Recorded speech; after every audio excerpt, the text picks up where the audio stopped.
क्या तुम अपने दिमाग को चलाते हो या तुम्हारा दिमाग तुम्हें? सच तो ये है, तुम्हारे पास दुनिया की सबसे बड़ी ताकत है, तुम्हारा अपना माइंड। लेकिन बिना कंट्रोल के यही ताकत तुम्हारी सबसे बड़ी दुश्मन बन जाती है। तुम्हारा माइंड एक हाथी जैसा है। अगर हाथी जंगली हो, अगर वह जहां मन करे भागे, तो सबसे काबिल महावत भी उसे कंट्रोल नहीं कर सकता। वह फसल को चल देगा, घर तोड़ देगा, हाहाकार मचा देगा, दूसरों को चोट पहुंचाएगा और आखिर में खुद को भी नुकसान पहुंचाएगा। यही होता है एक अनकंट्रोल्ड माइंड। अब जरा सोचो, एक अलग हाथी, स्ट्रॉन्ग, काम, डिसिप्लिन्ड, अपने महावत की बात सुनता हुआ, वही हाथी राजाओं को उठा सकता है, शहर बना सकता है, सबसे भारी बोझ भी उठा सकता है, जिंदगियां बचा सकता है। वही हाथी, ट्रेनिंग अलग, वही माइंड, नतीजे अलग। लेकिन अनकंट्रोल्ड माइंड इसी ताकत को अपना दुश्मन बना देता है। तुम हार नहीं रहे क्योंकि लाइफ मुश्किल है, तुम हार रहे हो क्योंकि तुम्हारा माइंड लगातार बोलता रहता है और तुम उसकी हर बात मान लेते हो। तुम्हारा माइंड फुसफुसाता है, थोड़ी देर और सो लेता हूं, कल से शुरू करूंगा, बस 5 मिनट और।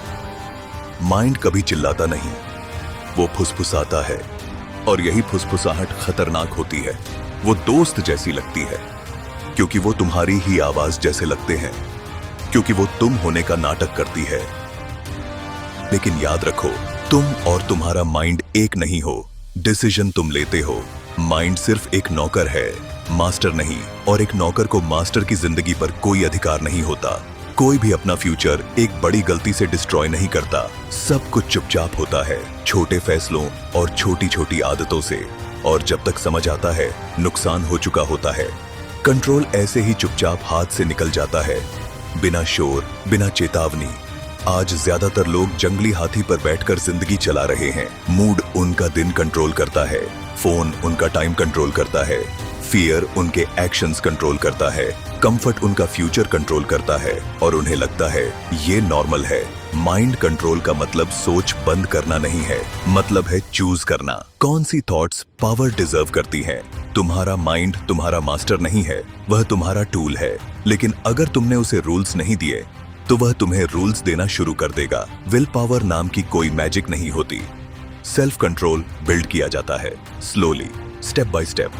तुम एक दिन में पूरा हाथी कंट्रोल नहीं कर सकते, तुम उसे ट्रेन करते हो पेशेंस से, कंसिस्टेंसी से।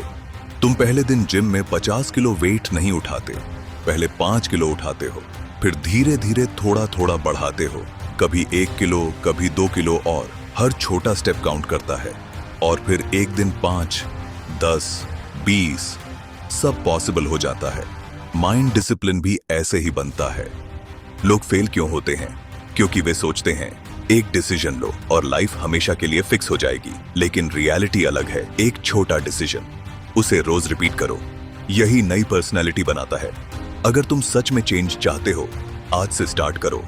बस एक चीज चुनो जिसे तुम्हारा माइंड अवॉइड करता है। 30 मिनट स्टडी, अलार्म पर बिना स्नूज उठना, फोन छूने से पहले काम पर बैठना, या जिम में जाकर सिर्फ 20 मिनट वर्कआउट करना।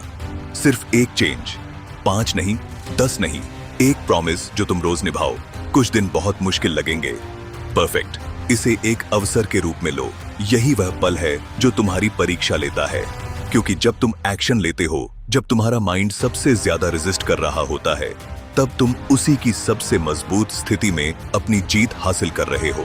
धीरे धीरे हर हार के बाद तुम्हारा माइंड शांत होता जाता है और हर जीत के बाद तुम और मजबूत बनते हो। स्ट्रॉन्ग माइंड्स पैदा नहीं होते, ट्रेन किए जाते हैं। एक बड़े ड्रामेटिक पल में नहीं, 1000 छोटे मोमेंट्स में। हर छोटा चॉइस एक वोट है इस लड़ाई में। तुम मास्टर या तुम्हारा माइंड, नौकर, डिसिप्लिन या डिस्ट्रैक्शन। जिसे तुम ज्यादा वोट दोगे वही तुम्हारी जिंदगी रूल करेगा।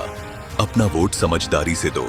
जिस जिंदगी का तुम सपना देखते हो वह छुपी नहीं है, वह वहीं पड़ी है, उन कामों के पीछे जिन्हें तुम हर दिन टालते हो।